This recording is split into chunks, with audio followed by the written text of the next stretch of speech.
France has warned the UK it is determined and will do everything to fight for the rights of French fishermen after Brexit. French Foreign Minister, Jean-Yves Le Drian, said France will do everything it can to ensure Britain gives guarantees to French fishermen in Brexit talks during an interview with a local newspaper, Le Telegram.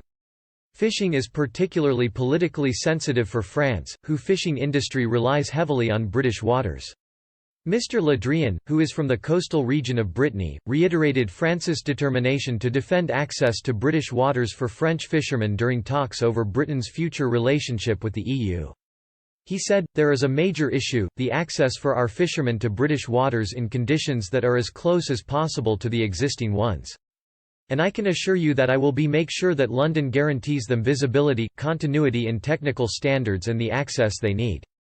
Britain has repeatedly stated that, following Brexit and as a newly independent coastal state, it wants to be in control of its waters and fish. There are fears in France of a major surrender from the EU chief negotiator Michel Barnier in what would be the first major concession from the bloc in talks on their new relationship after the UK finally unshackles itself from the bloc. Brexit talks came to an end on Friday and tense arguments remain over fishing rights. European fishing vessels fish 6 times as much in UK waters as British vessels do in EU waters, which means the UK has leverage in the talks. On Friday, EU and British negotiators admitted they had made very little progress in their latest round of talks about a Brexit free trade agreement, with just weeks left to extend a year-end deadline to reach a deal.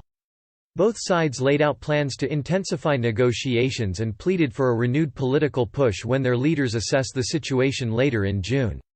Britain left the EU in January. Their relationship is now governed by a transition arrangement that keeps previous rules in place while they negotiate new terms. So far, this has not gone well. EU chief negotiator Michel Barnier told a news conference, this week, there have been no significant areas of progress. We cannot go on like this forever.